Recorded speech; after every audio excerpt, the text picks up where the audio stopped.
The final session of the Impact World's 2017 conference. Okay, let's get started. So, I'm very happy to see so many of you here. My name is Christopher Reyer. I will moderate this closing session. And I'm very happy actually after these 3 days of conference. I hope you are so too. We had some very interesting and exciting discussions. We had science for the mind and music for the heart, as John Schellnhuber used to say. And we also had actually music for dancing a lot yesterday evening, so it's not only for the heart but also for the legs that the music is active. And actually, I think it was a very extraordinary workshop and conference sessions, because I'm a forest modeler working at PIC, and it doesn't happen very often that I sit in a small discussion group with 6 to 7 persons discussing forest issues, and there is a Nobel laureate in the room. So I think that was very exciting for me, and I guess for many of you, you have these individual moments at the conference that make it memorable. So I really hope you have collected lots of these memories here.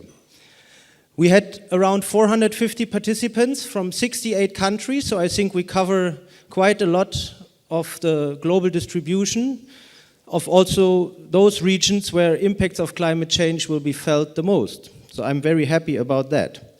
And before we start with the final panel discussion, we have the poster awards to give away, and this will be done by myself and Hermann Lotze-Kampen. So please, Hermann, come up.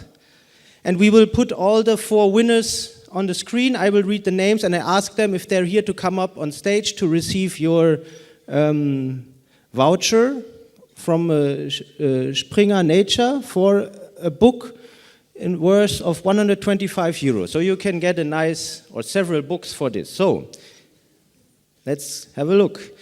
For the economic costs part, the poster award goes to Leila Niamir from the University of Twente. So if you are here, please come to the stage.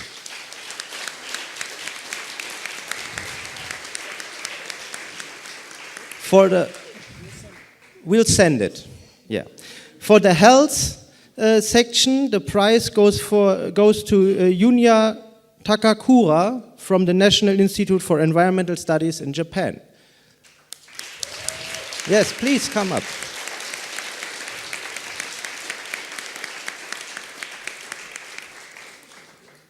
And while you're walking up and receiving the award from Hermann, thank you, we go for the next one,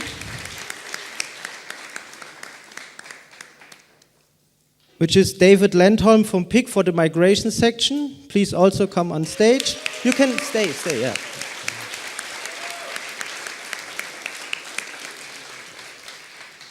And finally, for the SDG session, Tuba Agachayak, sorry for that, a Mercator Fellow at the Sabarici University in Turkey. Yeah, well.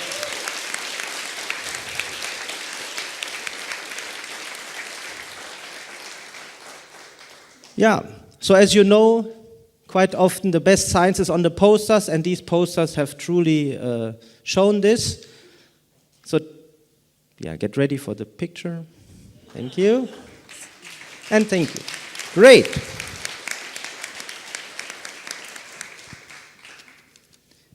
So now we move forward to the panel discussion, and we have 4 very distinct guests here. And first of them is Kaisa Kosonen from Greenpeace International. She's a senior policy fellow with Greenpeace, and she is also the IPCC focal point for Greenpeace, and she has a long-lasting experience with regard to policy issues regarding climate change, energy, and so on. So please, Kaisa, come on stage and take your seat. Our next panelist is then Professor Martin Visbeck from the GEOMAR Institute, and he is there head of a department in the physical oceanography. Sorry. I'm a terrestrial guy, I'm sorry. Huh? And he has worked a lot on ocean and climate variability changes, and he's using high-tech equipment, robots driving through the ocean. That's very exciting. And he's also interested in integrated marine research, and that's why he's here, because also a representative of Future Earth. He's actually the head of the German section of Future Earth. So please, Martin, come up.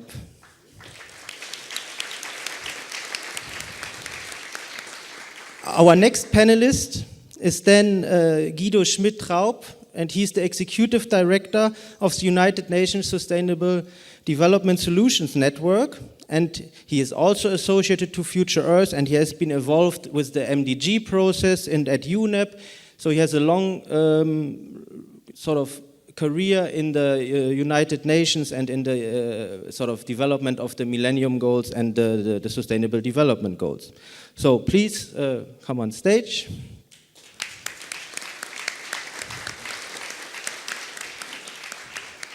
And finally, we have Professor Dr. Hans-Otto Pörtner here. He is head of the Department for Integrated Ecophysiology at the Alfred Wegener Institute for Marine and Polar Research in Bremerhaven. And most of you will know him for his work in the IPCC. He was a coordinating lead author in the AR5. And then for the next cycle of the IPCC, he has been elected the co-chair of Working Group 2. Please welcome on stage.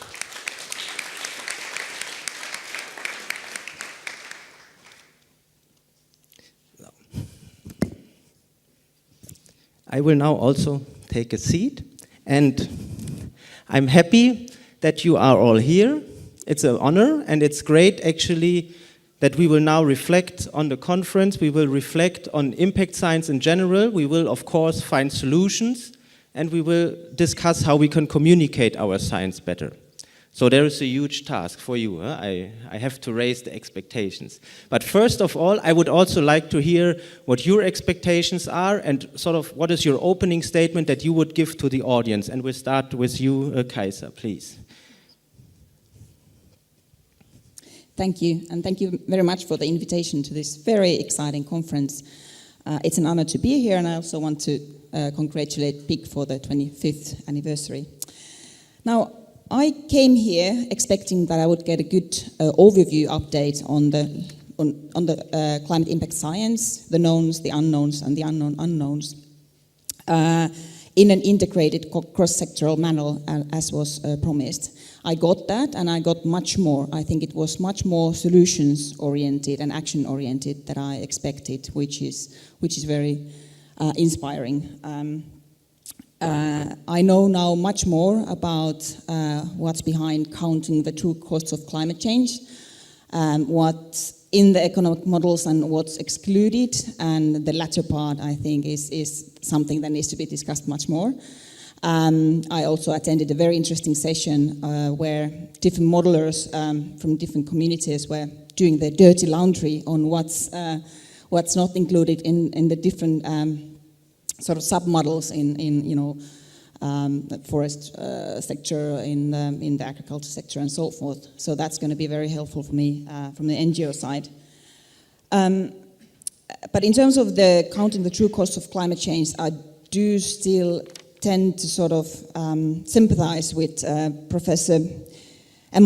Professor Bindick, who is not here, but who's been saying that we still know nothing about how much climate change will cost. Because as we've discussed here, models have a lot of limitations. So we're not only talking about climate change, but everything change, basically. And therefore, we have to be very careful when looking into the economic cost calculations and the integrated assessment models and what they assume on the costs, because they can also be very misleading and give us answers to questions we actually didn't even ask. And I think we've had some very good discussions here as well in terms of like how do you monetize things like lives of people or ocean acidification or tipping points and so on. And I think we've gone, but I think we've come a long way when it's the representatives of the OECD and the World Bank who are reminding us about the problems related to counting success in terms of GDP or losses in terms of GDP, especially when we talk about the average GDP. On migration, I think the discussion has been very honest and practical, which I'm happy about. It wasn't theoretical, it was very much about, it's already happening, it's going to happen more and more in the future. It's not going to only be negative, it's going to be the future for many people, and they still deserve a positive and happy and hopeful future. So we also need to see, the opportunities that come with it in both sides. And we are also discussing that in the very honest manner, in the sense that, that's one of the examples of whether you believed in climate change or not. Migration, that climate change is accelerating, is happening anyway, and the fate of Europe is bound to the fate of Africa, as Dr. Messner, must be trouble pronunciation, but Dr. Messner today reminded. And finally, in terms of the big picture, I think there seemed to be a broad understanding and consensus that there is still a lot we don't know, in particular related to how the different drivers and impacts could interact, and what are the systemic impacts, what are the limits to adaptation, and then what when people hit those limits. So what are the psychological, behavioral, and societal impacts on humans and societies of all the different trends and impacts as they start to unfold, and then what we do. But all in all, I think today's morning session was excellent in the sense that we didn't stop there, or you didn't stop there. You already went forward saying there are solutions, we can do this, and we just need to be time sensitive. And we're going to discuss the role of communications later, but that has come up so many times that we are missing. We need to know, you guys need to know who we are doing the research for and who needs to hear it, and how do you do that. And I think the great example was the reminder that a natural disaster only becomes a human disaster when we are not prepared. And therefore, early warning systems are very important. And then the next question from the audience was that, well, who are you communicating? Who are you warning? Are you warning the government? Are you warning the city? Or are you warning directly the people? And at which stage? And I think there we are discussing the right issues. Okay, thank you so much. And actually, I want to pick up one point because I think it directly relates to the next panelist, and that was you saying that also everything changes. It's not only about climate change, and I think Future Earth has exactly such a broader perspective, and that's why I'm eager to hear the opening statement from you, Martin Visbeck. Yes, well, first, thanks you all for inviting me, and congratulations to PIC, 25 years, a quarter of a century. What an accomplishment. But in particular, I want to highlight not only John Schellnhuber's and his colleagues' contribution to that, but if you think about climate science, how it really started off more in the physical, maybe chemical environment, but by actually having the foresight in Germany to start an institute that focuses on the science of impact. And I really want to highlight the science here, understanding that a lot of atmospheric scientists felt that is not science, that's sort of something else, you look at the impacts, but are really bringing out the science aspect of studying the impacts. And I think this conference just shows you that there's a broad community looking at the various dimensions of that. You're looking at it from an academic point of view in many dimensions. You certainly, if you think about impacts, that's much closer, as you were saying, to where lives are touched. So there's other times of knowledge, not just the academic knowledge that is relevant, but you bring it into a joint knowledge generation frame. And I think that is the frame that is attractive to the kind of science that this new integrated science program called Future Earth is interested in. So we want to understand that certainly, in particular, when you want to use your academic knowledge or insights or knowledge in general for societal benefits, there are more knowledge systems than just the academic ones. And I think, and the way you bring them together is by focusing on particular issues. Now here, it is in the focus is the impact of climate science. But when you watch the debates or this morning's panel, you very quickly see that although you might start with looking at the impact that maybe climate change has on some parts of the environment, either forests or oceans, but you quickly become to realize that's not the only stressor. there is societal pressure for other reasons, maybe overuses, maybe exposure, maybe other things that we do. So that's why these words of Anthropocene take more hold, because it's not just a climate challenge. And I think in particular, if we look at and trying to understand what a climate impact is, that becomes very obvious. And what I also enjoyed is that increasing quest for not only documenting what's happening and how maybe a climate change world might be challenging for the future, but actually thinking about is what we can do about it. And certainly there's issues around mitigation, there's issues about adaptation, but both of them in the end come together with resilience. We're trying to build up climate resilient or environmental change resilient communities. We want to safeguard the prosperity of humanity by promoting sustainable behavior in a generic sense. And climate, again, is always one dimension of that, but it's only also one dimension. And I think I enjoyed the debates here. When you think about the solution space, it's not just about fixing the climate problem, it's actually building resilient communities that address all of them. I think that's exciting. Future Earth is in particular promoting that, to take a more broader look across the spectrum. And personally, I'm a big fan of the Sustainable Development Goals. I have them here on my little pin. Just because I think it's an agenda about human dignity. And we heard this morning that it's not just about forests and oceans, which we do care about, but it's actually about us and the future of humanity, and that connecting that human agenda with the science technology community that we have been raised up. And that's, if you do that connection, I think the communication becomes much easier. If you stick to the science technological world, there's some folks that like it a lot and others who just have a hard time with it. But my final word is, I think, what I'm trying to discuss here with you guys on the panel is, okay, 25 years ago, we built an institute called PIC, is interested in the impacts of climate. What will be the next institute will be that Germany will put forward in the context of what we discussed here? That's, I think, an interesting question for me, and maybe the panel can discuss that as we go along. Yeah, great. That's a very intriguing idea. I like that a lot. And I also liked what you said earlier about the integration of solutions, the Sustainable Development Agenda, because that leads perfectly to Mr. Schmidt-Traub. And yeah, I'm very looking forward to how you perceive these last days and how you perceive the status of impact science at the moment.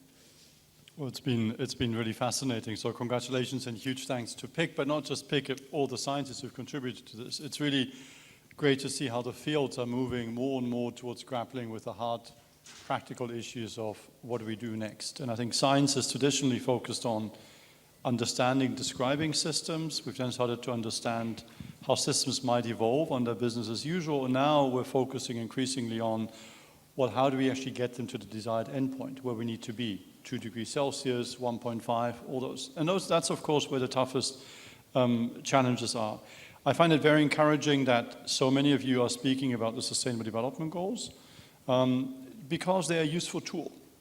And if you draw the contrast or do the comparison with the Millennium Development Goals, there was only one discipline that actually published on them, and that was public health. The other disciplines did not speak about the Millennium Development Goals, and to my chagrin, my own field, economics, hasn't said anything about anything that I find particularly interesting and useful about the MDGs, and it really hasn't stepped up on the Sustainable Development Goals either. The goals are useful because they provide a shorthand for what sustainable development challenges we face. They are also a political construct, so I think we also need to, and I urge you all, do take them seriously, but don't take them too literally. For example, SDG 13 is on climate change. If you look at the indicators, they only talk about policy measures. There isn't a metric on greenhouse gas concentrations or greenhouse gas emissions, and you have taught us that we can't think about these issues without looking at these variables.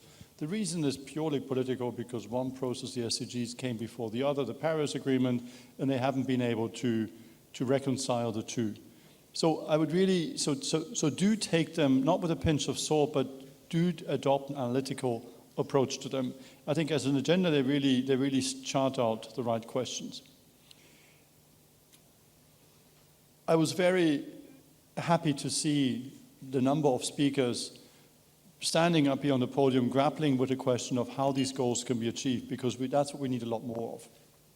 If you go into the world of international development, international financial institutions, business, virtually nobody is thinking about that question. Everyone is just thinking about what is it that I can do to contribute. And the SDGs are in danger of becoming a list of themes. So one organization builds a school, SDG 4 on health done. Well, obviously that's not what this goal is about. The goal is about ensuring universal completion for all children. That's a very different question from just building a school or two. I think this is where we can learn a lot from the climate field, and we need to now translate this into the others. And I just wanted to maybe, just for a discussion, put out 4 challenges that I see for science here to do a better job and to help the world understand more clearly how do you actually achieve these goals, apart from, of course, taking these seriously as scientific questions. Number 1 is, I'm very encouraged and happy to see what's happening on the modeling space. The modeling is becoming, of course, much better, but it's also becoming much more transparent. PIC has played an absolutely central role in the model intercomparison work, and applaud you for that. And we need to do a lot more of that in other spheres. And I think it's also a challenge for organizations like PIC, YASA, many of the other friends who are here, is that the pressure will be to make the code and the analysis even more transparent, and to make make the source code publicly available, because we're getting to a point where governments are beginning to use them to define their own policies. And they can't do that with black boxes that are owned, proprietary ownership by one organization in the north. So that's one big challenge I see for the community. The second one is on the integration across fields. And I was trained as a scientist, as an economist, so I've got interdisciplinary work in my bloodstream, but I also know, and I know all of you know, how difficult it is. And I think we must preserve the scientific method and really work on the very tough questions and be absolutely tough on ourselves in evaluating the work. And so it mustn't become just a fuzzy, oh, let's all work together, and every voice, every opportunity, every perspective is equally valid and equally important, because that's not how we advance science. Obviously, though, we also must look beyond the physical, include the social, and getting that balance right is a really challenging one. To put out for you just one community which I think has grappled quite successfully with that, actually, and climate space has, but I think there's more to be done, is the health community. And I'd like to applaud here the work that The Lancet has done, in particular its editor, Richard Horton, who for decades has now convened integrated commissions to look at cutting-edge questions of what do we know about ending child deaths? What do we know about ending maternal deaths? And they had economists, disease experts, public health experts come together. What's really interesting is he arrived at results that were published in the top peer-reviewed journal that don't come out of the normal process of submissions to peer-reviewed journals, because they tend to be very focused, very specialized. To get tenure today, you need to typically be very focused on a narrow set of methodologies. That's a challenge for science as a whole, and I think it's a challenge for the leaders in this room to help young scientists craft careers, build careers around these integrated questions, because that's where the policy challenges lie today. And we need to make sure that this is consistent with having not just a fun, but also a very successful scientific career. There's a question of finance, of comprehensiveness. Kaisa, you've mentioned the point of financing. To this date, we don't have a shared view of how much it will take to achieve the SDGs, to finance the SDGs, and that's, of course, a big problem. There's lots of discussions on green bonds, on this and this and that, but nobody's got a sense of how big a piece of the pie that actually represents. And this leads to this, my issue, my agenda versus your agenda, public finance versus private finance, international versus domestic, you can name it, which are not very fruitful debates. And so this is where we need to really think, and this is where science needs to think through, how do we map out all the different pieces, how do we get an overview so that when we go into depth, every one of you, every one of us knows where this piece in the puzzle fits. Then the point was on stakeholder engagement. There was a lot of call for better communication, all of that, which I endorse fully. But please, I really urge us to stay true to the scientific method. We do need, these are complex challenges that require decades, lives devoted in scholarship to understanding them fully. We need that specialization. I do think, where I think the cutting edge on this is to find ways in which scientific assessments can be iterated in processes where you then invite other stakeholders. And my tool for that, what we've been working on with Martin, with many others, with PIC, are the long-term pathways towards decarbonizing energy system, pathways towards sustainable land use systems, where you put out a science-based analysis and then engage businesses, governments, local, national, civil society on them and say, what do you not like about this? How can we improve it? And it becomes a kind of engineering-based approach. That's, again, it's a huge methodological challenge, because science tends to evolve by writing individual papers. You know, for every creative idea, there's 10 people specializing on debunking it and criticizing it, and that's how you move forward. But we now need to move towards processes where we can be more additive and have cumulative work. So those are some of the challenges I see. Very encouraged by the progress we're making. There's a lot more that we need to do, and we'd love to work with you all on using the SDGs as a framework to asking these questions. Okay, thank you. That was also very enlightening, and I want to especially pick up one point because that's directly relevant for Professor Pörtner, who I will ask next to do his opening statement. The integration, and that's of course somehow the elephant in the room. We know that the fifth assessment report has done a Herculaneum task in sort of listing impacts and integrating impacts, but now we have some time to prepare for the AR6 once we have delivered something for the special report on 1.5 emissions, of course, but we have some time to really think about a further integration of impacts. And I would really like to know from you, Mr. Pörtner, what sort of is the IPCC expecting from the impact science community? How can we move this forward?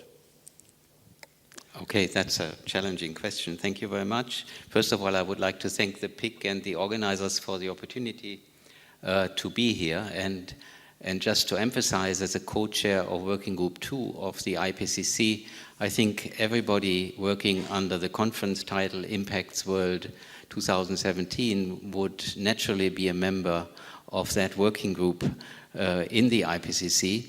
And let me start with the most important comment I can actually make today, is that I would hope that all of you have signed up to be authors for the IPCC sixth assessment cycle report, the main report, and the call for authors is still open. So I would hope to see as many of your names on the list of authors to choose from as possible. This is an important exercise. It is bridging between science and policy, and the IPCC reports are really the main vehicle to transport scientific knowledge into policy.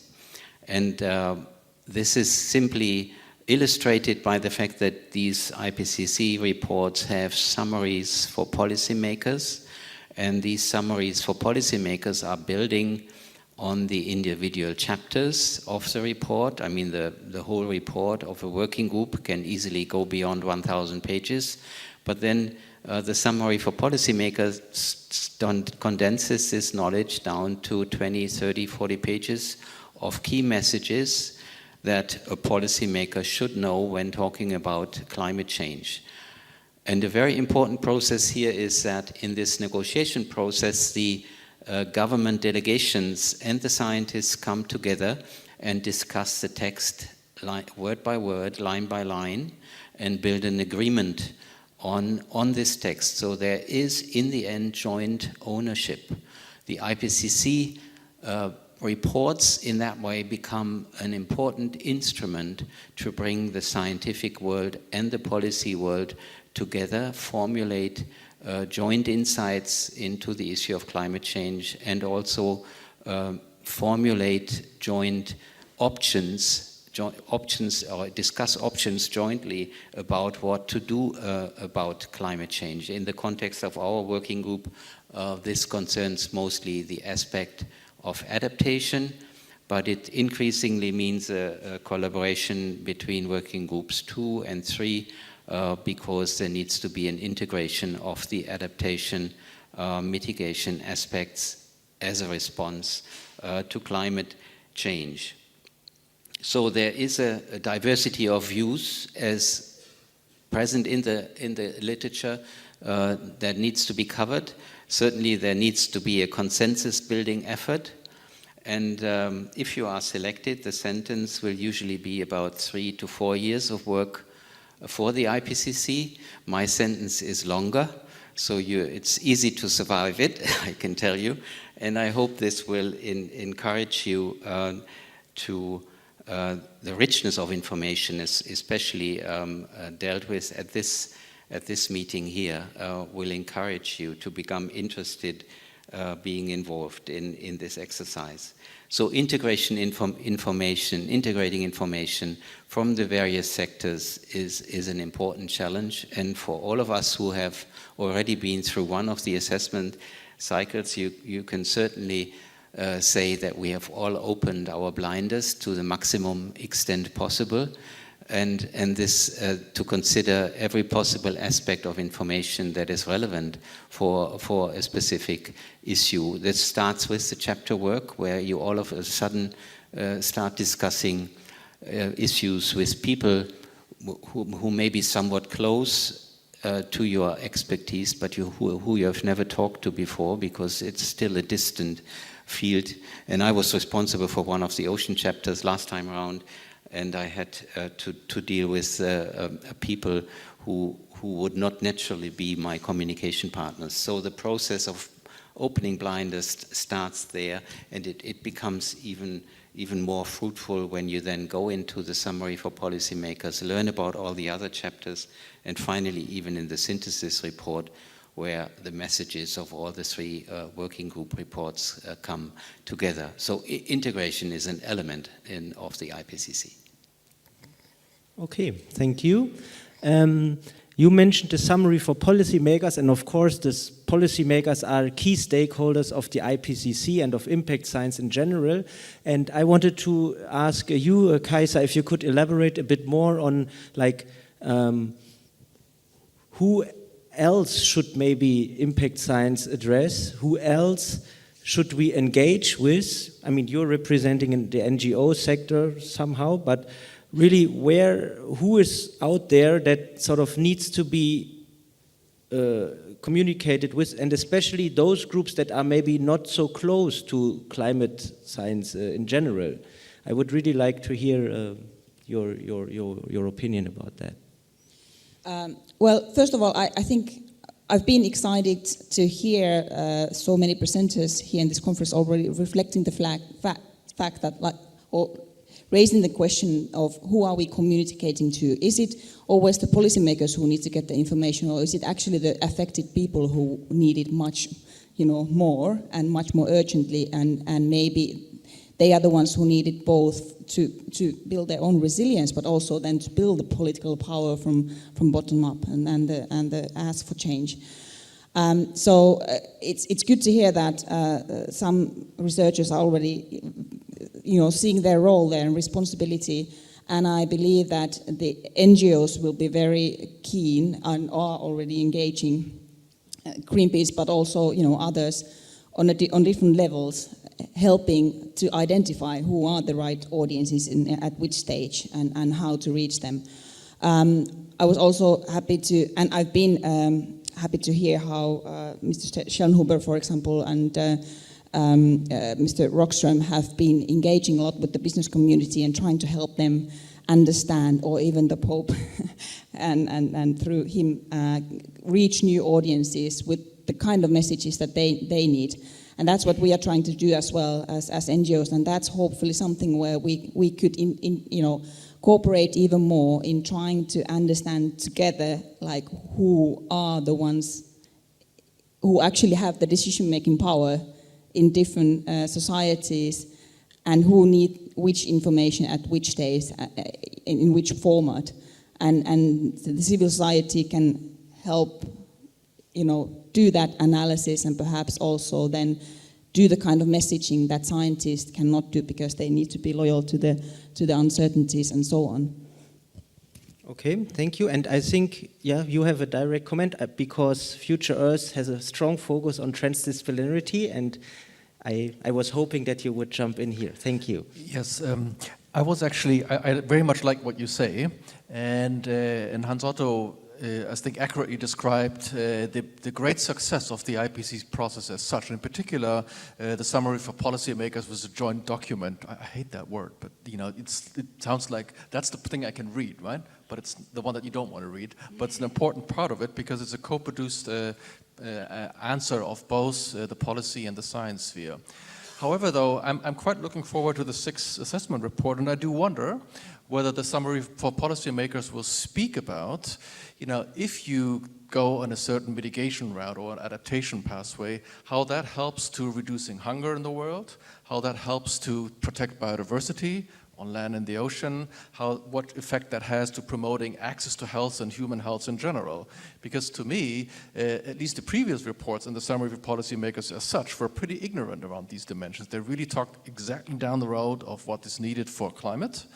And I saw in particular in the impacts community, because the IPCC is such a well-designed and impactful in that sense machinery, that a lot of the impact communities really wanted to make sure to get in that report. Although if you take human health as an example, I'm sure there's a climate dimension to it, but there's other dimensions that are potentially much more urgent. But there is now such a impactful or high-level, even Nobel Prize awarded process, Peace Prize awarded process, that it sort of takes supremacy in the community. Although, from a substantive point of view, it might not be justified.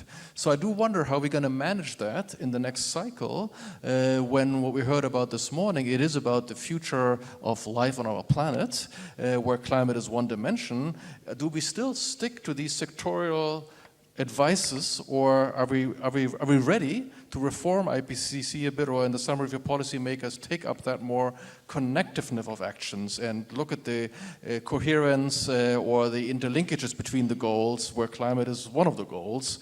And so I'd be very interested to follow that and watch that, how that will change, because I think even processes like IPCC that we love and are dear to us, but they may be shifting a bit too as policy and society shifts. Would you like to directly react on that? I think this asks for an immediate response. Yeah, thank you. I think there's one statement that needs to be made here, is that IPCC products are policy relevant, but they are not policy prescriptive. And this is an important element in the work, because this is protecting the scientists in that they can express their scientific knowledge, and is not bringing them into a questionable situation where they are trying to be activists more than the scientists summarizing that information. So this is a very important pillar of IPCC work. And certainly the IPCC work moves with the science and the scientific insight, but it still has a focus on climate change. It has a focus on impacts in our working group, and it has a focus on solution options, including adaptation, mitigation. This will also allow to discuss the benefits, as you have been referring to, for health, for biodiversity, and so forth.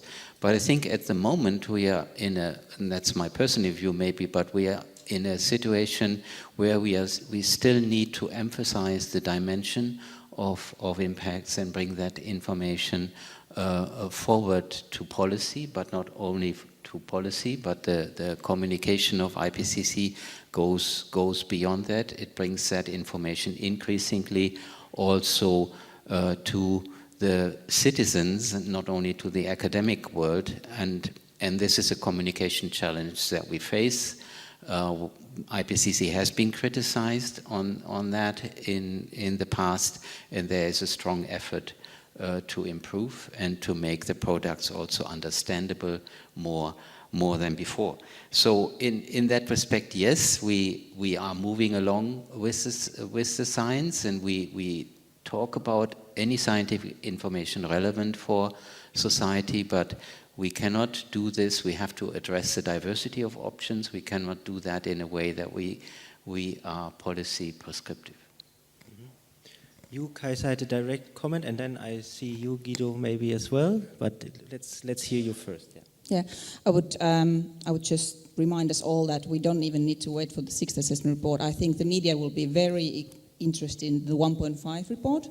And that's not going to be a discussion about 1.5 per se. That's going to be a discussion about whether the Paris Agreement goal is achievable or not, whether it's already, whether we've already lost that. And it's going to be a discussion about a lot of ugly things. And I think we, together, as the community of people who understand what's going on, have to be discussing this together and reflecting how we turn this opportunity into a discussion on solutions and discussion about why it isn't so important to get emissions to zero as soon as possible, why this is not a choice. I mean, the world will be changing anyway, and we have to be prepared for the different scenarios, and the best scenario we can still choose is still there, and we need to take it now. And the other thing is that I think increasingly the challenge is, I understand that especially in the political situation we are currently in countries like the US, where scientists are being attacked and, you know, climate scientists are getting hate mails and la la la. If I was a scientist, I would be even more cautious of sort of just sticking in my own box and kind of not doing anything that could be interpreted as political. But at the same time, when a business leader comes to Mr. Schellnhuber or any of you guys asking how serious the situation is, I believe he or she is not after, you know, all kinds of uncertainties and it could be this way or it could be that way. They want to know, what do you think about it as a person? What do you think about it as a father, as a house owner, as an investor? So I believe that scientists also do have the challenge to be able to talk more as people, as stakeholders. We're all in this. This is our future, and we are the ones who are going to have to take the path together. We are the ones who are going to have to stop coal globally in a little more than a decade. It's not Greenpeace. We're not going to do it together. It's not the NGOs. We just have to do it together, which means that we all need to sort of, take this communication challenge very seriously and take responsibility for making sure that those who need and are ready to take the choices and to take the solutions get the message in a sort of, as precise as possible. Guido, Schmidt-Traub, please, and then you. This is a great debate. Just three very quick points. One is I totally agree that the IPCC needs to remain apolitical. Absolutely. And I think there is a lot more science that we need on that. What I would encourage, though, is what's already happening, but is to also look at validating tools and approaches for studying certain problems that can then be applied at a national level. But it's going to be hard to do this in the IPCC because as soon as you take it to the national level, you're getting into very political terrain naturally. That's my second point: is how do we set up conversations at a national level? I mean, when we had what for me was a real wake-up call is when we got a sneak preview from colleagues at PEAK on the previous assessment report's findings, Working Group 3, to the leading national modeling teams, energy climate modeling teams in the G20 countries. And it went down like a lead balloon. You know, it was partly my model, your model kind of thing. And then there were some genuine questions. We've all been part of the BECS discussion and so forth. And those can be questioned, and those are good points. But the main point, and that was the wake-up call for me, is that it wasn't seen. People were not, and these were the climate advocates, scientific advocates in their countries. They were not the skeptics. They didn't latch onto this and say, okay, well, now we can really take this to the national policy discussion. So how do we fill that gap? And I think science has a very important role to play there, and I think we need more work that is framed in such a way that is integrated. I've used the term engineering approach, and that can then be taken into discussions with stakeholders. That's where the pathways, I think, are very important. I'm a huge fan of the way these issues were addressed in California, where they did the technical scientific work and then took it to the stakeholders.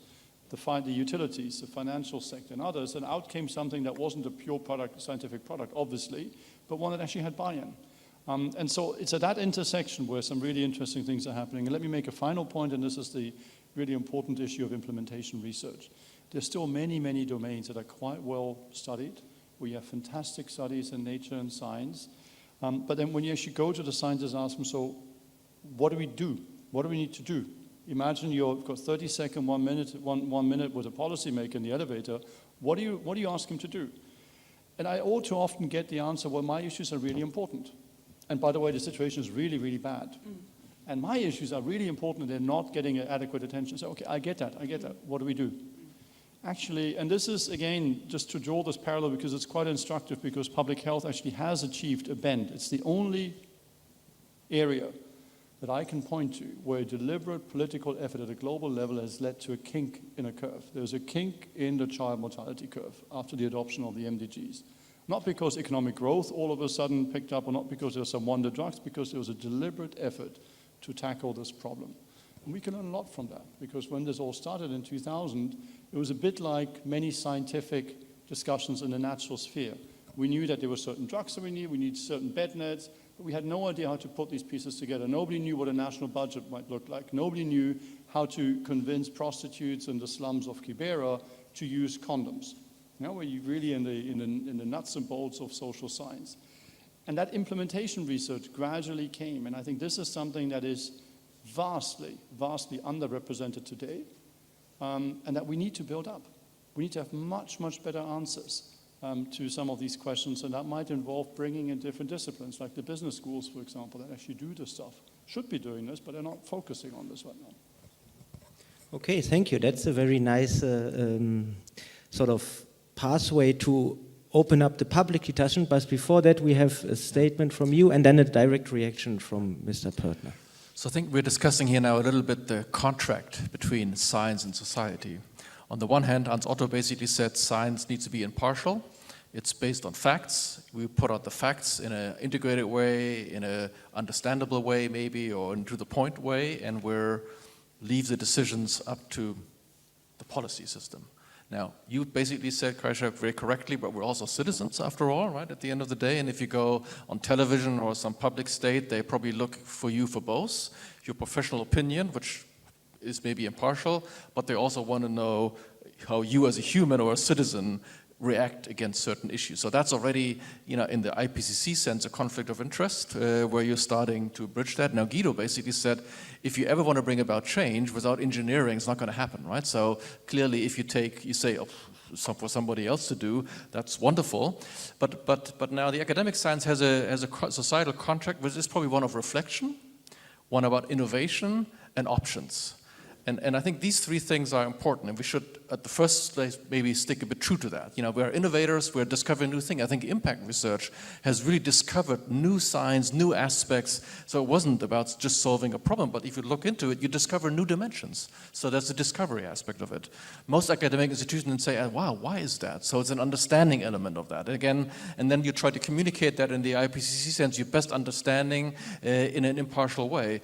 But when you really want to solve a problem, Guido, as you pointed out, then what you do, you take your scientific insight, you work together with engineers, with the funders, with the policy system, and you actually look for solutions, which cannot be non-prescript. I mean, it's actually action, right? So your IPCC mantra, stepping back, we're just, giving you the numbers and you can do whatever you want, that's not that model. So Future Earth is interested in looking at these different contracts, but I think we have to be quite explicit about it, under which societal contract we act.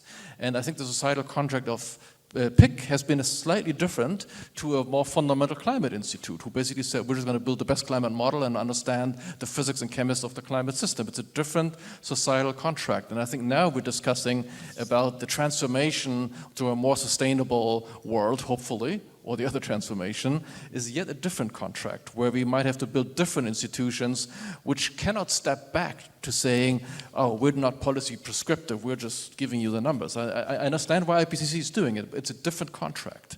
And I think we have to rediscuss a little bit these contracts and be very clear about it, because otherwise we're mixing agendas, actors, and messages, which will be very hard to get that transparency, Guido, that you pointed out on the model intercomparison, that everybody is transparent what the bits and pieces are.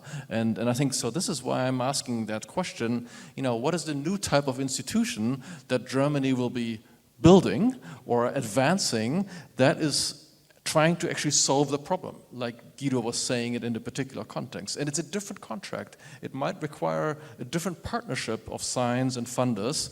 And I'm really interested to give this a think, because it's not so easy. I mean, it's easy to say we all need to work on this together, but there are some really fundamental contractual issues that we do. And by the way, if you're in life science, that is a very well understood contract.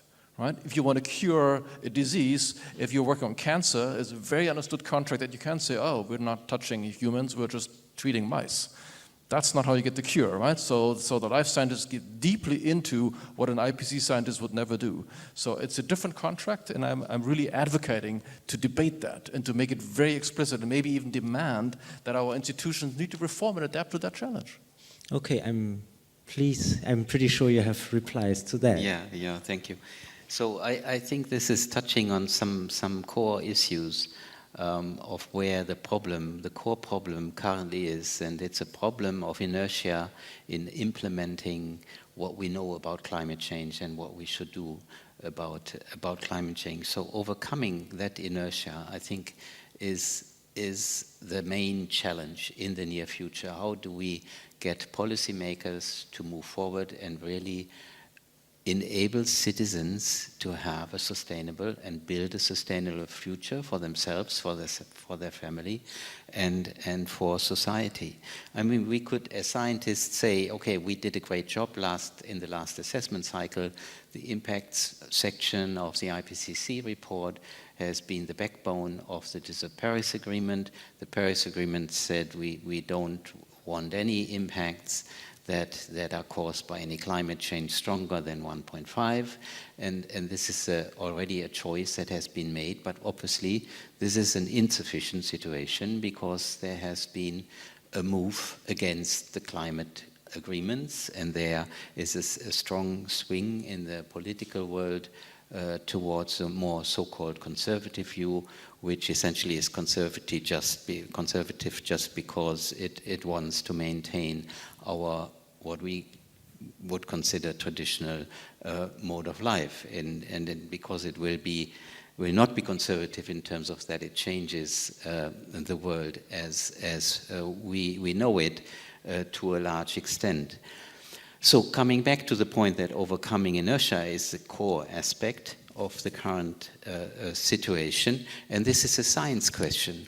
Obviously, this is a science question that involves psychology, involves the psychosocial background of our own decisions. Do we know enough about that? We've heard some nice presentations this morning about the challenges that are involved, and I would say there needs to be more effort into really understanding the psychological background of human nature and how to overcome obstacles that concern long-term decisions, a long-term perspective, a long-term future. What kind of future do we need to build, and do our short-term decisions match that kind of future? And there's a real disconnect. I think this is still,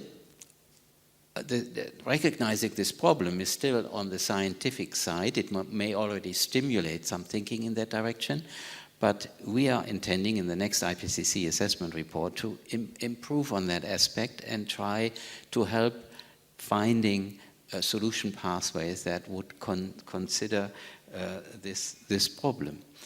So we are, I think, as far as the scientific background, on the same page, and in terms of, and it still allows us to remain on the side of being policy relevant, but not policy prescriptive. Okay, thank you. I think this was a nice statement to also have this broader discussion with the audience. So I hope there are microphones available. Yeah, there are 2 microphones. And if you have questions, please raise your hand. And we maybe take 1 or 2 questions, and then I'll let the panelists react on that. Yes, Lila, please.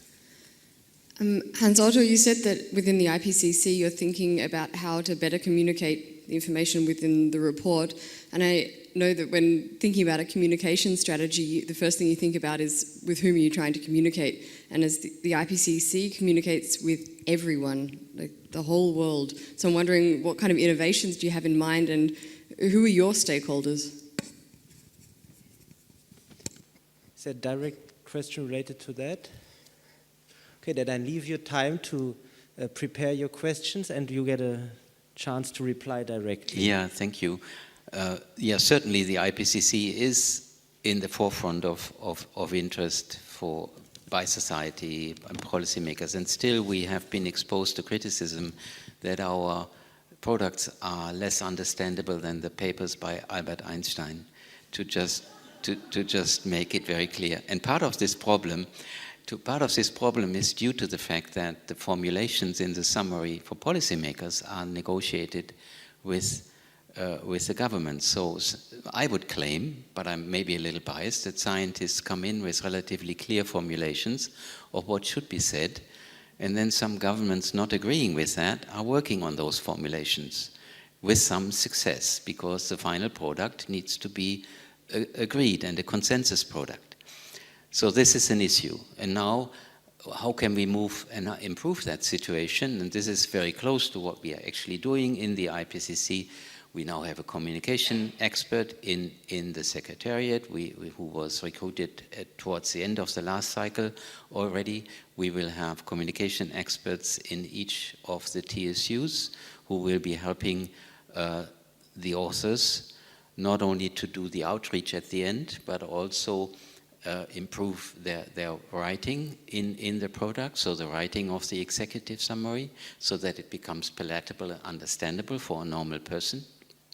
And this is an effort we make. Then we have largely improved on outreach activities. I think I have been involved in 5 or 6 of them already during the time as a co-chair. We had, for example, 2 outreach events the week before. Last week, when we had our lead author meetings for the special report on oceans and cryosphere on Fiji, we were visiting local universities, telling them about the IPCC process, also as an effort to recruit authors from developing countries. So covering the regional balance, the gender balance, and not just the core scientific activities, which are usually in the focus in the developed world, is also an issue and is a continuous challenge. So we are improving, but I think we can still do more. Any other comments from the audience? Yes, please. Thank you. Anti-Weizes, Alfred, Wegener Institute for Polar Marine Research. So I'm pretty much new to the climate impact community, and it was a great learning for me to be here for 3 days. And my background is more the biodiversity, habitat, ecosystem services community. And what I noticed that the struggle continues to have the systems of thought not split up, but more unified. Of course, there was a gigantic agenda to bring people together so that natural scientists, economists, and others can speak with each other in the climate team. But I already noticed that some of the concepts are not making progress fast enough, because often the biodiversity habitat impact is not taught along with the climate impact. And that I find complicated, and for the future, it needs a lot of thinking how platforms are created where we don't lose each other. And when you look at the SDG process, you see also that there is a trend towards splitting up system questions into little compartments. And partially it may be necessary, partially it makes me nervous to see this coming along. And secondly, the other problem that came through again and again was, for the best solutions that we can think of climate-wise, we touch other questions of resources, and that came across especially in the energy sector. And again, coming from the ocean, where a key impact of the future is the use of mineral resources that has started this year without anyone noticing. I must say that the other system component I'm missing is the full understanding of the resources behind everything. And it would be great if in the future there would be a better way of bringing these knowledge systems together.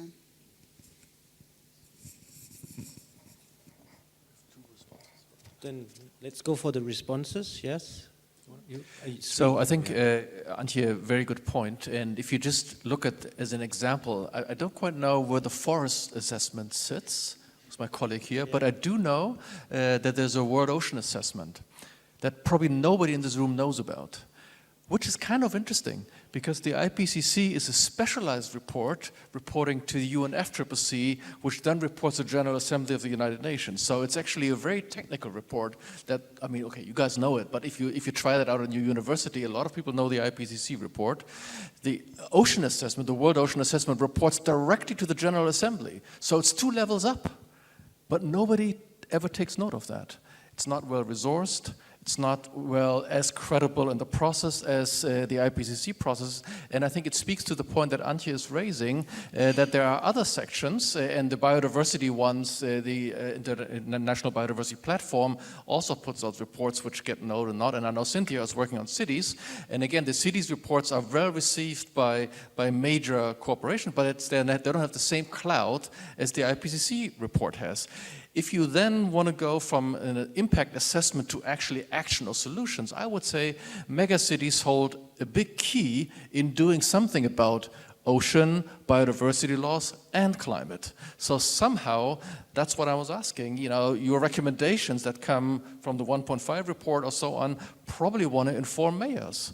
And yet I'm not so sure, I don't know. I'm just asking the question whether, just because they know the IPCC report to respond to that, but maybe there's actually more relevant information in the World Ocean Assessment which they don't know about, maybe there isn't, or maybe the cities report that you guys are putting together is getting informed by all of the rest of it and then makes it attractive to city planners to actually build resilient habitats where probably in the future some 60% or 50% of the world population will live in some form of megacities. So it seems to be a key answer to addressing impacts of climate and climate change. And again, it's that integration that looking forward to sustainability that I'm interested in. And it's just happens to be so that climate got a good deal, a good hand, which is wonderful. I'm very happy for that. But I think if you look about the future, there's other dimensions that we somehow either have to have at the same level, which is inconceivable that we're going to have an IPCC type structure for 17 goals. So yet, and then we have the Global Sustainability Report that somehow tries to put it all together, but it's an unbalanced system, and I just don't know how to get out of that. But it is a fact, I think, that we should just recognize.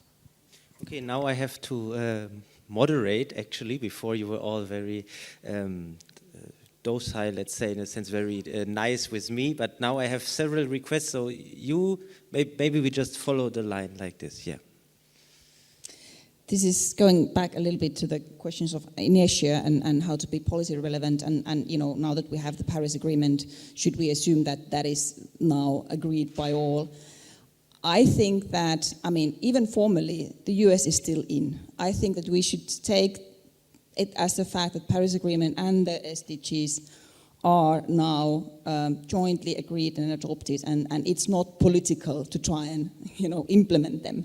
So any scientists who are trying to help policymakers to implement them are not policy prescriptive, but simply helping policymakers to implement what they've already agreed to. And in that sense, I mean, where I see the cooperation between an NGO like Greenpeace, for example, and the scientific community,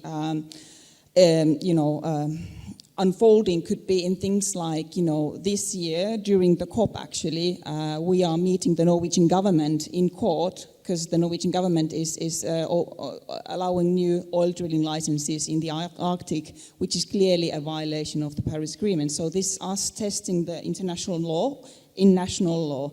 And what would help us is scientists verifying that, yes, the numbers behind Greenpeace assessment here and the local Norwegian youth organization are correct. It is true that if you are serious with the Paris Agreement, you're implementing it, you need to stop licensing new oil drilling in the Arctic. And the similar cases will come up in different countries. I mean, Greenpeace and others will increasingly be using national law to try and enforce the international Paris Agreement. It will help enormously if scientists help us to make the link that, yes, you know, it is consistent with the commitments you've already made on an international level. Now it's just simply about implementing that at home and being consistent. Mr. Schmidt-Traub, you also wanted to... I just wanted to echo in second the point that was made that we do tend to forget about biodiversity, both terrestrial and marine. It's the thing that always falls off everyone's agenda. And there is a modeling question to it. I'm very skeptical of economic land use models that apply an intrinsic return to economic return to a hectare of land, because biodiversity always gets squeezed out. And we can debate the assumptions, but I don't think the future of the orangutan should be decided on the basis of whether the discount rate is 2 or 2.5%. I think that's a real issue. But there's also a real issue that this problem cannot be solved by white people writing fantastic papers published in top peer-reviewed journals and generally telling developing countries to stop doing what they think is necessary to drive economic development. I think this is one of the engineering type challenges that I think we were both alluding to, is you need to set up a process where you get the different communities into a room. And I think as a tool, as an operating tool, I'm a huge fan of geospatial modeling here, because it has the benefit of making it very explicit what you're talking about. And recent advances, including the ones driven here at PIC, allow us now to do backcastings in geospatial modeling frameworks, which I think is a fantastic tool. So if anyone is looking for a great PhD topic, a technique to learn, I would put that right at the very top of your list to consider, because it's going to be the future, particularly once we start really integrating better the vast amount of data that we get through geospatial satellites on a daily, hourly basis now. But that process, it requires a real discussion to get the agricultural people to understand, yes, there are orangutans. We also need to really, really take care of them, just to use this sort of stylized example. But then also to get countries to understand that they cannot conceive of their economic development strategies in the abstract of global boundaries. I'm not using the term planetary boundaries here deliberately, because it's seen as quite political in many developing countries, even though, of course, I agree with the science. And it just requires a lot of conversations that need to happen, and this is the project that this is one of the projects we're setting up with PIC and others, is trying to do that, is to build a consortium of sort of 20 government teams that work in a global modeling context to iterate this and to see, can we get the national and the global consistent, can we make sure that biodiversity doesn't for once fall off the cliff? Mr. Pörtner, please. Yeah, thank you. I would first of all like to echo the point made by Antje Wojciech and my colleague, that the loss of biodiversity and natural habitat is something that needs to be more in the focus, and this is actually a concern I also have for the special reports that are currently under preparation and are being started, and also for the main report. This to some extent has to do with the other intergovernmental panel which is on biodiversity and ecosystem services. So IPCC reports and IPBES reports should be complementary. And this relates back to one point that Martin Visbeck has made. There are these other reports at UN level, and that they should have the same level of visibility as the IPCC reports, and that's certainly correct, but they are also building blocks for the IPCC assessment, because anything that is relevant there with respect to climate change should then be included in the IPCC assessment reports, because we are making a strong move to increase the use of grey literature in this cycle. This also has to do with the fact that the practitioner community has a stronger role to play in this report in order to develop and discuss the solution options and solution pathways that are realistic. With respect to cities, just to mention, we will have an IPCC co-sponsored cities conference in Edmonton next year, and the IPCC plenary has already made the decision that there will be a special report on climate change and cities in the 7th assessment cycle, so whoever is working on this should get ready for being involved there. I think we need to integrate all of these activities in a better way, and certainly there's one major issue: we shouldn't duplicate any effort, but I would also like to join those who call climate change the largest challenge that humanity currently faces, and that places the IPCC products at the front of what we can do in terms of transfer of scientific information into policy. Maybe coming back to one point that Antje makes, there's loss of biodiversity and natural habitat. It is very interesting, and during the outreach activities, the last ones I've been involved in, I've been drawing with the help of Chris Eberheim more on this information from the human sector. And it seems to me that principles that we know of for the natural world equally apply to humans. There's not only a loss of natural habitat, but under climate change there is a loss of human habitat.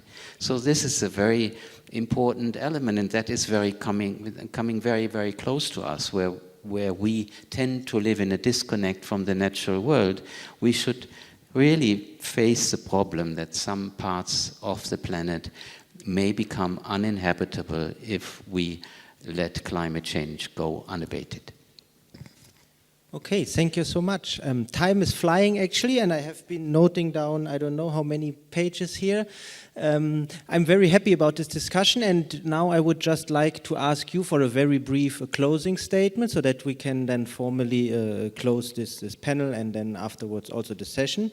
So just basically your final reflection on the impact science, maybe on what kind of involvement scientists should have as scientists and as individuals, as it would be, I think that's a very personal issue, so it would be great to get your personal word on this. And of course, if you have any good solutions and any sort of great ideas on how to overcome this fear of change, this inertia that has been come up all the time, that would be, I think, very insightful. And then, yeah, we start again with you here and we go the way back. Well, big questions, but I think, I want to actually address the audience here, the participants of the conference. I think you realized, I'm sure, over the last 2 days that the kind of science that you are engaged is exciting. It brings the international community together, even to such a remote place like Berlin or Potsdam. And I think when you do that and you come together, you learn a lot, not just from your own, sharing your own research, but you learn from colleagues. And I think I'm with Guido here. I mean, the future will be bright if, one, you stick to your science, the things that you know, you make an effort to communicate to your peers, to your colleagues from different disciplines. That's still, say, within the science community, but it's still a good starting point. And wherever you can, use your ability, use your insights to also work with the NGOs, with civil society, just as much as with the governmental policy. Personally, I think, we heard about this morning from Maya Goepel, change comes about by a lot of actors, not just the president of your country. And I can guarantee you, Chancellor Merkel, she loves the climate scientists, she knows exactly what needs to get done, and yet Germany is not going anywhere on this. That's not her fault, and even though if you've convinced or have a world leader that understands this, she can only act with the participation of the full society. So it means we have to work through all the channels. It can be your neighbor, it can be your friend, communicating the science that you do in a very simple language, but at the same time, stick to your science principle, make it open, free, shared, because that, I think, will get the community ahead. Thank you. Mm-hmm. Thank you. Please, Kaisa, Kosonen. Thank you. That was already very well said, and I would just underline that. I mean, we've been talking about long-term sustainability and all that, but actually, if you read into what, for example, the work that Mr. Schellnhuber and others have done in translating what the Paris Agreement means, it means that we need to halve CO2 in a bit more than a decade. That's short term. That's things that had to start today, and that's us who need to do it together, as I said before. And I think I've been very excited about the level of desire to go into different levels, to city levels, to local levels, and provide solutions directly, but also to be more open source, to invite the public and other research communities to verify what you're doing, and to also help make it actionable faster than how it would be through the traditional scientific channels. So while we need to stay very loyal to the scientific practices, absolutely, and I fully respect the work that the IPCC does and see a different role for the IPCC than I see for Greenpeace or for Future Earth, there is still the inherent challenge that the scientific processes take very long, whereas we need action now. So I think that altogether, I'm even more convinced than before after these 3 days that we know enough. There are huge gaps, as we've notified, but we know enough to stop CO2 as soon as humanly possible, starting from fossil fuels. And do it in a way that we take people with us, and they want to go to that pathway with us because we are taking the social agenda, integrating it, and being and become better at communicating why this is the pathway that you should be taking. Mm-hmm. Thank you. Mr. Schmidt-Traub, please. I think everyone in this room should be proud of the work that they're doing, because in the long term, it's ideas and knowledge that bend the arc of history. It's not individuals, and I really believe that, and we sometimes focus too much on the short-term politics. I think everyone here has said that it's hard work to become a scientist, it's very difficult to be a scientist, and it's even harder to do good science and get it published in the top peer-reviewed journals. And that requires focus and dedication, and there is a definite role for that. So I want to just put this out, right, because I sometimes encounter scientists saying, well, I think I should really become a policymaker because we're not having any impact with science. You may not be doing the right science, or you may not be asking the right questions, but science itself is absolutely central. And it is the IPCC that got 2 degrees Celsius in the Paris Climate Agreement where it is. But of course now we need to ask how can we be more effective, and I always come back to the dictum that General MacArthur's put out, who says, all plans, he says, every time he went into battle, he found that plans were useless, but planning was everything. And that's really the challenge that we're facing. Because the homework assignment for humanity is not to do a little bit better, not to do some undirected innovation, which has been the challenge of the Industrial Revolution, and that's what economics, my profession, focuses on, which is how we've become wealthier beyond imagination. The homework assignment now is to maintain and increase prosperity, but within quantitative boundaries, to get to 0 greenhouse gas emissions, 0 biodiversity loss, and all these things. This is a long-term public-private challenge. It's the toughest challenge out there. And the reason why we have so much inertia is because this is tough. This is difficult. To get there, we need to plan.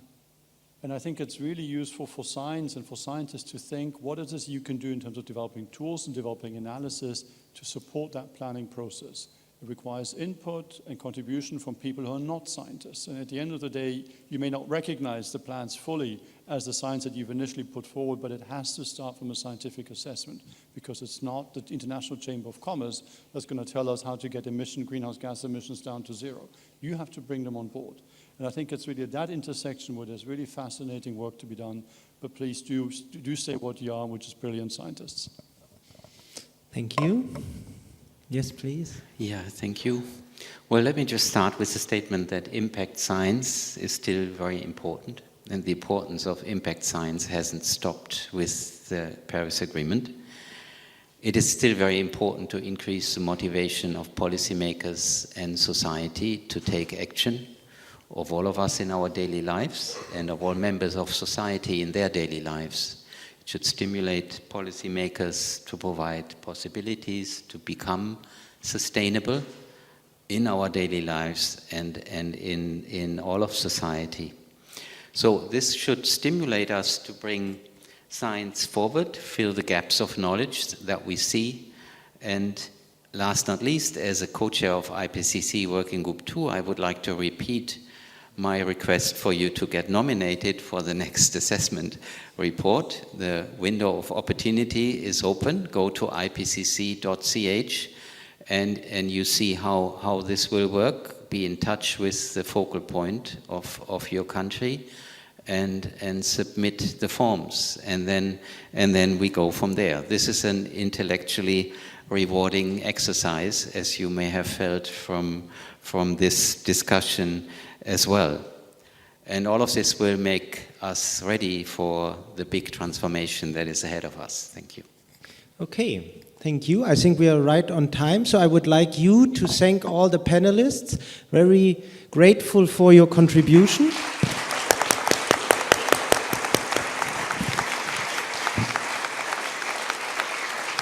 Yeah, I would like you now to step down so that we can have the final closing ceremony, because there are of course, some more wise words to come, and also a small surprise is still there. So I'll ask first Hermann to come up. And you have some acknowledgements and other points. Yes. So it's Friday the 13th. Did you take notice? No. But you are lucky. We are lucky. First of all, we are ahead of schedule, right? So it's Friday afternoon. Plus, 1 week ago, we had on Thursday a roughly 2 hour strong storm, and on Friday, last Friday, there was no public transport between Potsdam and Berlin. So, that was a close one, right? Because today, it's beautiful out there. The weather forecast for the weekend is lovely, 21 Celsius. So if you have a chance, just stay in Potsdam, visit the World Heritage Parks. That's the perfect weekend for this. So my expectations were high on Wednesday morning, given the schedule ahead of us, and it turned out even much better than I expected. So this is really great, and of course this could not have happened without a lot of people and things coming together. So I want to thank you, the German Ministry of Education and Research, BMBF, for generous funding and support of this. The Springer Verlag editors for sponsoring the Best Poster Awards. University of Potsdam, the Media Center, and Thilo Krön for providing technical equipment. Ursula Heidbach, Matthias Brück, and Tobias Kauer for web and design. The staff of the Congress Hotel here in Potsdam, I think this was a great place to do this. The PIC IT department and our fantastic PIC press office. And also the logistical staff on Telegrafenberg, because one of our colleagues there got us in touch with a DJ last night. For those of you who don't know, we stayed until 1:30 this morning and we're partying there. So this was really, really great. So thank you very much. So big hand for them, please.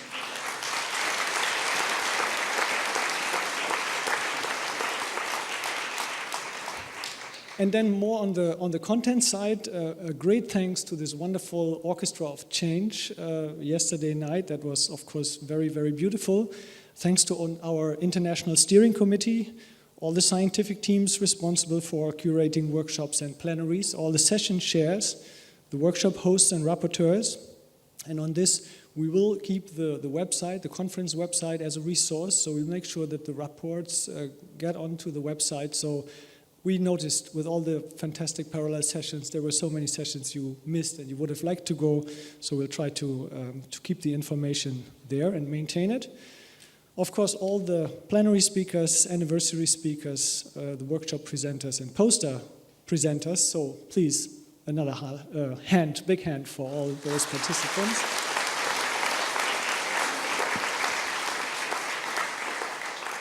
And then finally, of course, the local organizing committee, this great team, conference helpers, and including a group of dedicated students from the University of Bayreuth.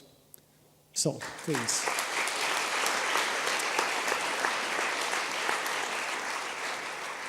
And then at the center, at the hub of all this, Karina Schöllan and Lida Warszawski, so please come here.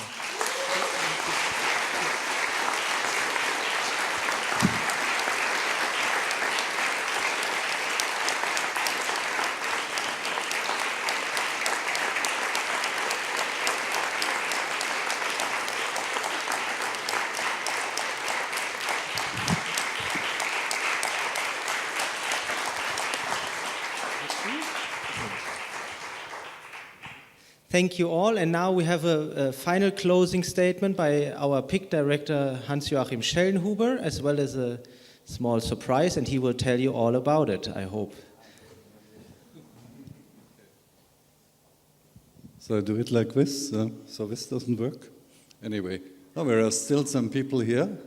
That's great, because you know this is the typical anti-climax. You have a 3 or 4 days conference, and the final session you speak to an empty room, of course. But actually the room is still full of very bright and motivated people. Now let me make a few final remarks. First of all, these were the best Olympic Games of all time. I'm confused. You know, climate impacts world happens every 4 years, so it's very similar to Olympic Games. I'm confused with Summer Ranch. I think that was the person who always said at the end of each Olympic Games, these were the best of all times, and you knew precisely what will happen next time. Okay, but these were good games and scientific deliberations, clearly. Let me pick up in the beginning something, because I really enjoyed the final panel here, so thanks. It's really inspiring, and I think you really hit several nails precisely at the head. But I was also in particular struck by what Martin Visbeck said and asked. I mean, PIC was somehow an innovation, an institutional innovation in 1991 because of the complete disruption, German reunification and so on. So only in times of disruption you are able to do real innovation, which is a pity, of course. We should be able to do innovation also in peaceful times and in times where we have continuity. This is a big, big challenge. So PIC was created in order to do something on climate impacts. And as I said in my first speech, this was quite an adventure because nobody knew whether impacts research would survive actually as a scientific interdiscipline, whatever you call it. Fortunately or unfortunately, we survived. But I found it really interesting what Guido also said, and referring to the multiple challenges, the multi-dimensions of sustainable development, sustainability, 17 goals, hundreds of indicators and so on. I mean, in the meantime, we often thought about whether we should rather become an institute, Earth system analysis on the one hand, or sustainable development, sustainability science. So we even thought of renaming ourselves into Potsdam Institute for Sustainability Science. Unfortunately, think of the acronym. Are you catching up? This was the end of it. Impossible to do. So we stick with PIC. It's okay. What I would like to say is first, as a scientific community, we have come a really long way, and maybe too long a way, because climate change is happening. You may have watched what is happening in Northern California right now, where I think 30 people are confirmed dead, and probably more will be confirmed. And this, of course, was the response of a 4-year drought, and San Francisco just broke the heat record a month ago by a wide margin, actually. And when some conditions come together, wind and so on, and you will have this type of disaster, this type of inferno. And there are many places in the world. Many of these stories are untold because they do not happen in Napa Valley. They do not happen where the rich and the beautiful live. It is where those people live who are never taken care of, never taken attention and so on, around the world. So we rather have to wake up. We have a job to fulfill, clearly. But I'm very confident after this conference that we will deliver. I'm very sure we will deliver, and impacts research will have a more prominent role to play in the next IPCC report, and I'm sure there will be a 7th IPCC and whatever, but impacts research is coming of age, clearly. It's very important. It's also interesting what you said, Guido, and what everybody is asking when you do interdisciplinary research, even interdisciplinary environmental research, by not doing basic physics and so on, which is a respected sort of scientific field. But actually it so happens that if we analyze our own success as an institute, for example, the same is true for the impacts community at large, is what we are now publishing in the top journals in the world. So, on average, every year PIC is publishing at least 30 articles in Science, Nature, PNAS, and so on, apart from all the disciplinary fields. And the career perspectives are fantastic, actually. So many of the young researchers who started here have now become respected professors at respected institutions. So times are changing, actually. So we have a problem to be solved. We have a task to be fulfilled. But it doesn't mean you have to sacrifice all your perspectives of making a career. The two things can really come together. You can do something useful and you can be successful in your life. That's very important. And this is a new narrative, actually. And when I founded the Potsdam Institute, this narrative did not even exist. Now let me make a few remarks on the practicalities, actually, because this conference brought together, I don't know, 400 people, 500 people, you tell me, a lot of people who came from a big distance, and some of them have to now rush to the airport. And this is interesting because we did, of course, together with the My Climate Foundation, we did a compensation for the CO2 that was produced and the methane and what have you. But we also did the calculation, and it's really interesting, and I read it for the first time really this morning, that in total this conference has produced an extra amount of CO2 equivalent of 331 tons. If you divide it by 500, whatever, you end up with, what is it, 0.61 tons CO2 per person. So that is 610 kilograms. And as we learned from Klaus von Klitzing, this is sort of, again, like 2 tons of weight, actually, which is just going into the air, but well distributed, of course. We tried to compensate this, whatever you may think and argue about compensation. We have invested actually into a My Climate project in Madagascar. So these will be solar cooking stove and things like that. And this is a gold standard compensation, so we can put our trust in that. But I think even if you cannot precisely measure how many tons of CO2 have been avoided, we are investing into something meaningful in Madagascar, where is, I think, this is one of the spots with the biggest biodiversity on Earth, at the same time with the biggest deforestation rate and so on. It's a drama really happening in Madagascar. And anything we can do to stop this, to slow it down, is extremely important. So this conference is directly investing into a green project in Madagascar. Isn't that wonderful?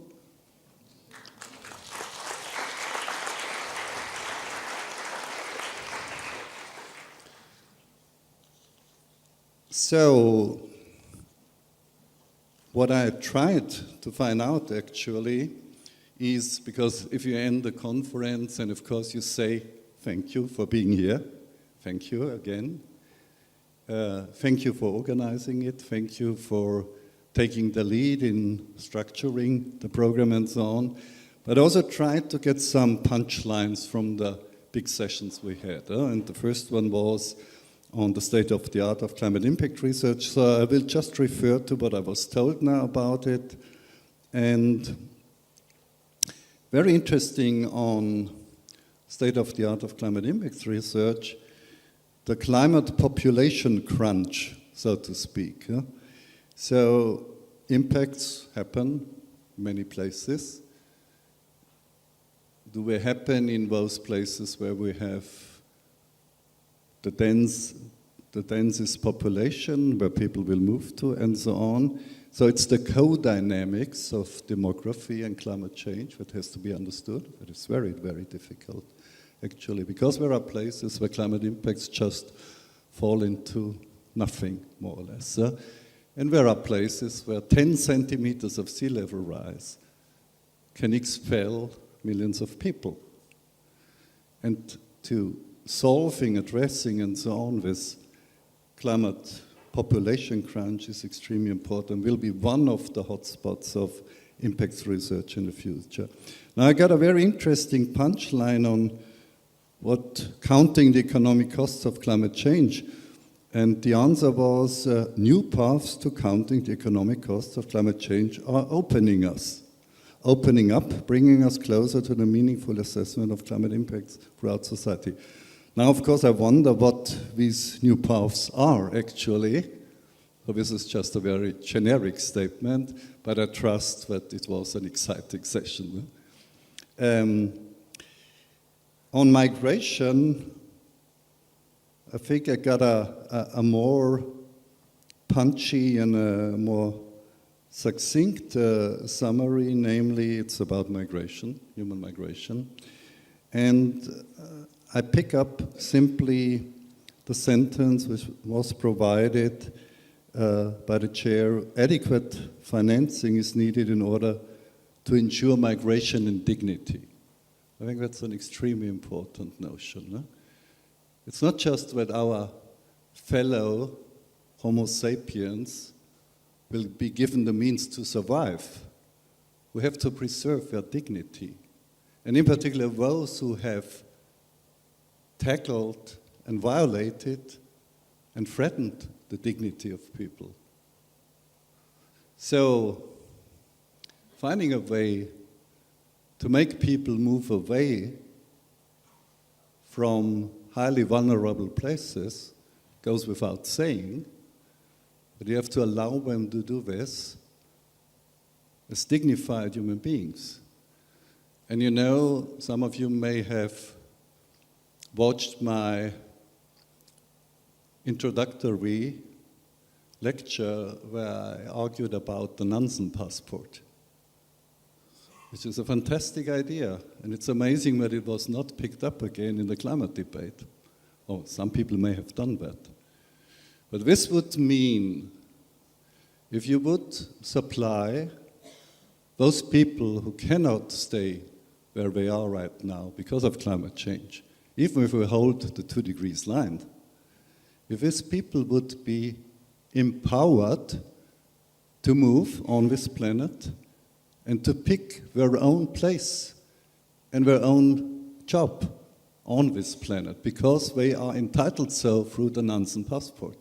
It's completely different from managed migration where you say, this million Bangladeshi will move to India, and these people from Kiribati will be transported to New Zealand, and so on. You know, you may survive, you may have a job, but your dignity will be destroyed.